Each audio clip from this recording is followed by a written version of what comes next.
225 सीटें जीतने के लक्ष्य के साथ मैं मानता हूँ धीरे धीरे जिस कदर से चिराग पासवान की लोकप्रियता बढ़ रही है, उसके प्रशंसक, उसके चाहने वाले, उनके फॉलोअर ने उन्हें डिमांड कर दिया है कि आप ही होंगे 2025 के मुख्यमंत्री। अब देखिए मामला कैसे कैसे बदल रहा है। जैसे जैसे समय आ रहा है, लोगों ने धीरे धीरे डिमांड करना शुरू कर दिया है और यहाँ तक कि उनके खुद के एमपी भी कहते हैं कि अब समय आ गया है कि हम भी चाहते हैं कि अब वह मुख्यमंत्री का पद देखे। और उनके दूसरे एमपी की अगर हम बात करें, जो लेडी एमपी है शांभवी चौधरी, वो तो कहते हैं कि हम चिराग पासवान को आने वाले फ्यूचर में हम पीएम के पद तक देखना चाहते हैं। अभी तो सीएम का पद ही दूर है, लेकिन वो पीएम की भी बातें कर चुके हैं। अब मामला बहुत संगीन होता जा रहा है और जिस तरह से लोकप्रियता बटोर रहे हैं, उनके अपने चाहने वाले तो कह ही रहे हैं, बाकी फॉलोअर्स हर जगह कहीं ना कहीं चिराग पासवान की मांग उठा रहे हैं।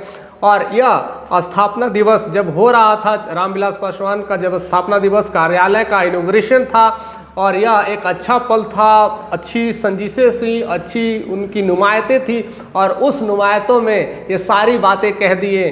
राजेश वर्मा उनके विधायक कहते हैं कि अब वो समय आ गया है कि हम भी चाहते हैं कि जिस तरह से उन्होंने विपरीत परिस्थितियों को अनुकूल में बदल दिया, ये छोटे मोटे खिलाड़ी नहीं है। अगर वह बिहार में रहेंगे तो ऐसी कई सारी परिस्थितियों को बदलने में वो कायम है। कई स्थितियां खराब हुई, विपरीत परिस्थितियां हुई, पार्टी टूटा, परिवार टूटा, घर टूटा, सब छूटा, उसके बाद भी खड़े होकर के दिखा दिए हैं। और यही एक अच्छे लीडर की पहचान है और वो हमारे चिराग पासवान में बिल्कुल साफ साफ दिखता है। और इसलिए वो हमारे मुख्यमंत्री के रूप में उनका स्वागत है और हम सारे पार्टी भी चाहते हैं, सारे कार्यकर्ता भी चाहते हैं कि उनका इस पद पे नॉमिनेशन हो और उसी हिसाब से काम भी होगा। बट फिलहाल जिस तरह से अगर सीट की भी बात करते हैं तो उसको लेकर के भी राजेश वर्मा ने क्लियर कर दिया है। वो कहते हैं कि जिस तरह से हमारा एनडीए का कोलैबोरेशन हुआ है, हमें जितने सीट देंगे उस सीट पे हम खरे उतरनेंगे। और उस पर भी उन्होंने कहा है कि हम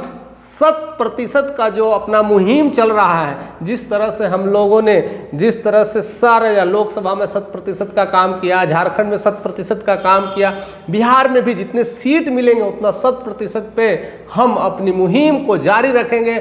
और आने वाला समय बहुत कुछ होने वाला है, बहुत कुछ बदलने वाला है। पार्टी में भी जिस तरह की बातें हुई, हर चीज़ों को लेकर के उन्होंने क्लियरली कह दिया था। चाचा को लेकर के भी बातें की गई, चाचा थे नहीं वहाँ, अपने शहर बनी गाँव, अपने स्थल पर, अपने जन्म स्थल पर, वहाँ पर वो अपनी स्थापना दिवस मना रहे थे। लेकिन वो कहते हैं कि स्थापना दिवस नहीं मना रहे थे, वो अपने बेटे को लॉन्च करने का वो सारी भूमिका अपना रहे थे। ऐसे कई सारे मुद्दे पे आपस में पारिवारिक खिंचाव भी हुआ है। उसको लेकर के उनके जितने भी एमपी है इस बात को भी खुली चुनौती दे दिया है, जितने पे उठाएं करें कोई फ़र्क नहीं पड़ता, हमें नहीं लगता है ये तो स्वतंत्रता की चीज़ है और यही तो हमारा देश का ये है, लोकतंत्र है कि हर कोई खड़ा हो सकता है, हर कोई चुन सकता है, बट जिसमें दम होगा वो आएंगे। और हमारे चिराग पासवान वो सारी परिस्थितियों को देख चुके हैं। जब स्थितियां सब खरा गई थी, चरमरा गई थी, पार्टी टूटा था, परिवार टूटा था, घर टूटा था और सबको अपने छोड़ दिए थे, तब चिराग पासवान ने ही पूरे बिहार का दौरा किया था और सारे लोगों को जोड़ करके धीरे धीरे हम लोग यहाँ तक आए। तो आगे भी हम ऐसे ही बढ़ते जाएंगे और बहुत कुछ मामला होने वाला है।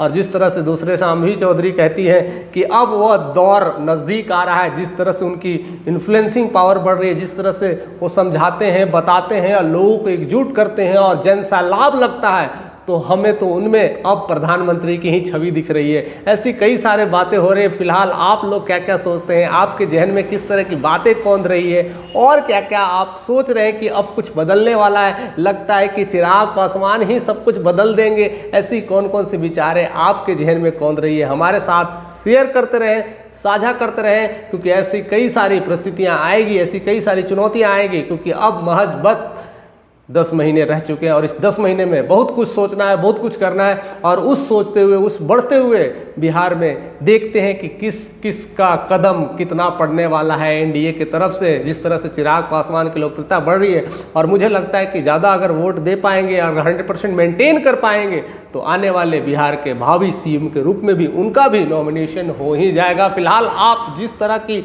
इच्छाएँ रखते हैं, कामना रखते हैं, आप हमारे साथ शेयर करते रहें, अपने साथ कमेंट करते रहें। रहें और इस बात को भी बताते रहें कि और क्या क्या कोई ऐसा लीडर है जो इनके टक्कर का दे सकता है तो कौन है, वह नाम भी आप शेयर करते रहें और हमारे साथ कमेंट करके भी बताते रहें। अगर चैनल पर नए हैं तो सब्सक्राइब भी करें, क्योंकि ऐसे ऐसे काफ़ी नोटिफिकेशन आपको मिलते रहेंगे जो आपके मन को चुलबुला, खुदकुदा हर तरह से बना देंगे और आपको खुशनियत की तरफ से नए नए ऐसे ऐसे वीडियोस आपको मिलते रहेंगे जो मन को लुभाते रहेंगे।